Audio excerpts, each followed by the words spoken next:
प्राचीन काल में भद्र देश के राजा अश्वपति राज्य करते थे। वे बड़े धर्मात्मा, ब्राह्मण भक्त और सत्यवादी थे। राजा को सब प्रकार का सुख था, किंतु कोई संतान नहीं थी। इसलिए उन्होंने संतान प्राप्ति की कामना से 18 वर्षों तक पत्नी सहित सावित्री देवी का विधि पूर्वक व्रत पूजन के साथ प्रतिदिन 1 लाख आहुतियाँ दी। इस प्रकार देवी सावित्री ने प्रसन्न होकर वर दिया कि राजन, तेरे घर एक तेजस्वी कन्या पैदा लेगी। सावित्री देवी की कृपा से पैदा होने की वजह से कन्या का नाम भी सावित्री रखा गया। राजकन्या शुक्ल पक्ष के चंद्रमा की भांति दिनों दिन बढ़ने लगी। धीरे धीरे उसने युवावस्था में प्रवेश किया।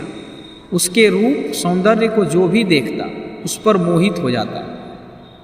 कन्या के युवा होने पर अश्वपति ने सावित्री के विवाह का विचार किया। राजा के विशेष प्रयास करने पर भी सावित्री के योग्य कोई वर नहीं मिला। उन्होंने एक दिन सावित्री से कहा, बेटी, अब तुम विवाह के योग्य हो गई हो, इसलिए स्वयं अपने योग्य वर की खोज करो। पिता की आज्ञा स्वीकार कर सावित्री योग्य मंत्रियों के साथ स्वर्ण रथ पर बैठकर यात्रा के लिए निकली।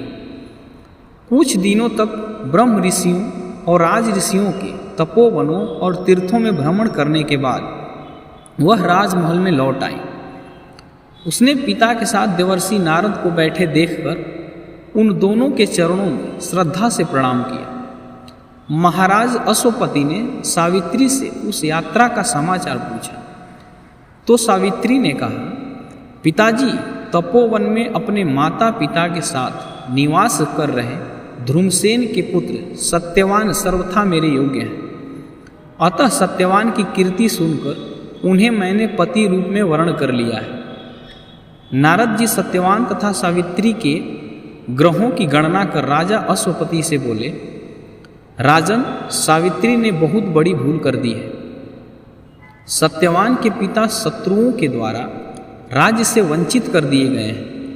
वे वन में तपस्वी जीवन व्यतीत कर रहे हैं और अंधे हो चुके हैं। सबसे बड़ी कमी यह है कि सत्यवान की आयु अब केवल 1 वर्ष ही शेष है और सावित्री की 18 वर्ष की आयु होने पर सत्यवान की मृत्यु हो जाएगी। नारद जी की बात सुनकर राजा अश्वपति व्यग्र हो गए।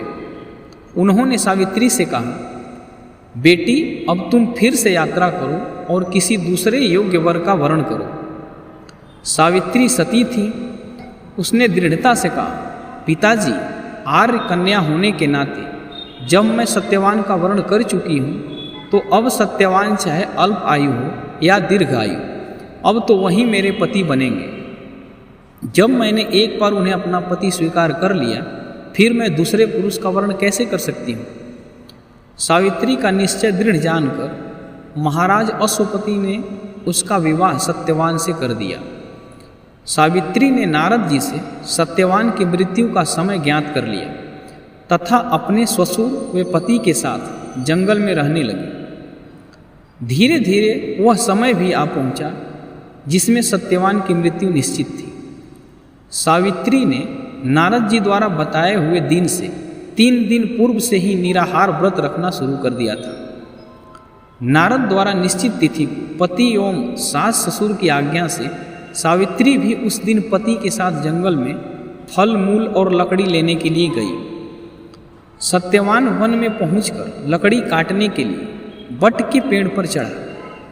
अचानक वृक्ष से लकड़ी काटते समय सत्यवान के सिर में भयंकर पीड़ा होने लगी और वह पेड़ से नीचे उतरा। सावित्री ने उसे बट के पेड़ के नीचे लेटाकर उसका सिर अपनी गोद में रख लिया। उसी समय सावित्री को काला वस्त्र पहने भयंकर आकृति वाला एक पुरुष दिखाई पड़ा। वे साक्षात यमराज थे। यमराज ने ब्रह्म के विधान की रूपरेखा सावित्री के सामने स्पष्ट की और सावित्री से कहा, तू पतिव्रता है, तेरे पति की आयु समाप्त हो गई है, मैं इसे लेने आया हूँ। इतना कहकर देखते ही देखते यमराज ने सत्यवान के शरीर से सूक्ष्म जीवन को निकाला और सत्यवान के प्राणों को लेकर वे उत्तर दिशा की ओर चल दिए। सावित्री भी सत्यवान के मृत शरीर को वट वृक्ष के नीचे ही लेटाकर यमराज के पीछे पीछे चल दी। पीछे आती हुई सावित्री को यमराज ने उसे लौट जाने का आदेश दिया।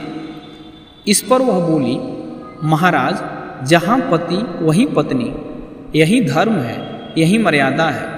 सावित्री की बुद्धिमत्ता पूर्ण और धर्मयुक्त बातें सुनकर यमराज का हृदय पिघल गया। सावित्री के धर्म निष्ठा से प्रसन्न होकर यमराज बोले, पति के प्राणों के अतिरिक्त कुछ भी मांग लो। सावित्री ने यमराज से सास ससुर के लिए नेत्र, खोया हुआ राजपाट तथा 100 पुत्रों का वरदान मांगा। यमराज ने सभी मांग को बिना ध्यान दिए मान लिए और तथावस्तु कह दिए। यमराज फिर सत्यवान के प्राण ले जाने लगे। तब सावित्री फिर पीछे पीछे चलने लगी। उनके इस कृत्य से यमराज नाराज हो गए। यम को नाराज होते देख सावित्री ने कहा कि हे यम, आपने मुझे 100 पुत्रों का वरदान दिया है और आप मेरे पति को ले जा रहे हैं। बिन पति के मैं माँ कैसे बनूंगी? इसलिए आप अपना तीसरा वरदान पूरा करें। सावित्री की पतिव्रता और चतुराई को देखते हुए यमराज ने प्रसन्न होकर सत्यवान के प्राण को मुक्त कर दिया। सावित्री सत्यवान के प्राण को लेकर वट वृक्ष के नीचे पहुंची, जहां सत्यवान का मृत शरीर रखा था। सावित्री ने वट वृक्ष की परिक्रमा की तो सत्यवान जीवित हो उठा। प्रसन्न चित्त सावित्री अपने सास ससुर के पास पहुंची तो उन्हें नेत्र ज्योति प्राप्त हो गई। इसके बाद उनका खोया हुआ राज्य भी उन्हें मिल गया। आगे चलकर सावित्री 100 पुत्रों की माता भी बनी। इस प्रकार सावित्री ने सतीत्व के बल पर न केवल अपने पति को मृत्यु के मुख से छीन लिया, बल्कि पतिव्रता धर्म से प्रसन्न कर यमराज से सावित्री ने अपने सास ससुर की आंखें अच्छी होने के साथ राज्य प्राप्ति का वर और स्वयं के लिए पुत्रवती होने के आशीर्वाद भी ले लिया तथा इस प्रकार चारों दिशाएं सावित्री के पतिव्रत धर्म के पालन की कीर्ति से गूंज उठी। धन्यवाद।